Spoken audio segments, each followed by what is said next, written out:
እኔን በመተው ሌላ ሴት ሊያገባ ነው በሚል በበቀል የፍቅረኛዋን እናት የገደለችው ተከሳሽ በእስራት ተቀጣች። ነገሩ እንዲህ ነው። የ35 ዓመቷ መሰረት ወርቅነህ ነዋሪነቷ በምዕራብ አርሲ ዞን ነገሌ አርሲ ከተማ ሲሆን ከዚህ ቀደም በነበራት ትዳር 2 ልጆችን ብታፈራም በፍቺ ምክንያት ትዳሯ መፍረሱን የዞኑ ፖሊስ ዋና መምሪያ የወንጀል ምርመራ ዋና ክፍል ኃላፊ ምክትል ኮማንደር ከድርጅቦ ለብስራት ሬዲዮ ተናግሯል። በ2014 ዓ.ም ልጆቿን የቀድሞ ባለቤቷ ጋር በማስቀመጥ በተለያየ ንግድ ሥራ ላይ ተሰማርታ በነገሌ አርሲ ከተማ 01 ቀበሌ መጃቂልጦ የተባለ አካባቢ ቤት ተከራይታ መኖር ትጀምራለች። በሂደት ጉተማ ሂርጶ ከተባለ በእድሜ ከርሷ ከሚያንስ ወጣት ጋር መግባባት ትጀምራለች። አነስ የሚልና በዚያው በሱ አካባቢ ከሚኖር ወጣት ጋር ትገናኛለች።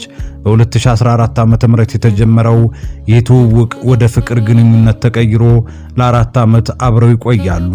በድንገት ግን ጉተማ ሌላ ልጅ ሊያገባና ሰርጉ በወላጆቹ ቤት እየተደገሰ መሆኑን እንደሰማች በጣም በመናደድ ክህደት ፈጽሞብኛል የምትለውን ጉተማን ለመበቀል ትዘጋጃለች። ሚያዝያ 22 ቀን 2018 ዓ.ም ምሽት 12 ሰዓት ላይ የጉተማ ሰርግ 1 ሳምንት ሲቀረው መሰረት በቀጥታ ወላጅ እናቱ ቤት በመሄድ የ60 ዓመት ወይዘሮ ምንይሉ ሴፉን አግኝታ በሰላማዊ መንገድ አናግራ ቡና ተፈልቶ እየጠጡ እያለ ወይዘሮ ምንይሉ ሴፉ ለሰርጉ የሚሆን በርበሬ ያነሰይ ብለው እንደ ወዳጅ ሲያናግሯት መሰረትም ምን ችግር አለው እኔ ጋር 1 ኩንታል በርበሬ ያለ እንውሰድ ብላ ለቅዷ መንገድ እንዳመቻቸች በሰጠችው የእምነት ቃል አረጋግጣለች።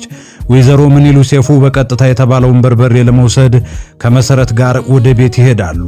እዚያም ሲደርሱ ምግብ ቀርቦላቸው ከበሉ በኋላ ልጅዎት እኮ እኔን አገባሻለሁ ብሎ ለ4 ዓመታት አብሮ የነበረ ዛሬ ደግሞ ሌላ ሊያገባ ነው ስትላቸው እናቱ ወይዘሮ ምንይሉም በርበሬውን ሳይወስዱ ተነስተው ሊወጡ ሲሉ ከኋላ ጭንቅላታቸውን በብረት ዘነዘና በመምታት ከጣላቻቸው በኋላ ደግሞ ደጋግማ በብረት ዘነዘናው በመምታት ሕይወታቸውን እንዳልፍ ካደረገች በኋላ እዚያው በር ዘግታ ዞር ትላለች።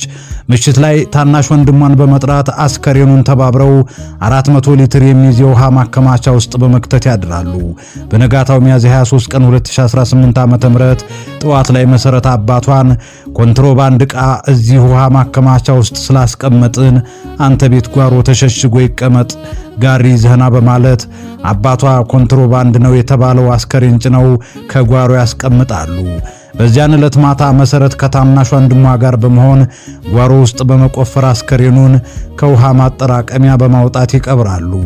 ሚያዝያ 29 ቀን 2018 ዓ.ም ልጃቸውን የሚድሩት ወይዘሮ ድንገት መሰወር ተከትሎ በቤተሰብ ድንጋጤ ፈጥሮ ባለበት ሰዓት ከመሰረት ጋር ተያይዘው ከቤት መውጣታቸውን ለልጃቸው ጉተማ ሂርጶ ይደርሰውና ወደው ለፖሊስ መረጃውን ያደርሳል።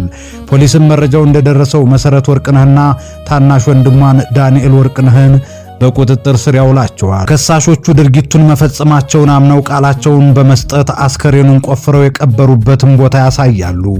ፖሊስ አስከሬኑን ለምርመራ ወደ ኩየራ ስፔሻላይዝድ አጠቃላይ ሆስፒታል በመላክ የምርመራ መዝገቡን አጠናክሮ ለምዕራብ አርሲ ዞን ጽሕፈት ቤት ይልካል።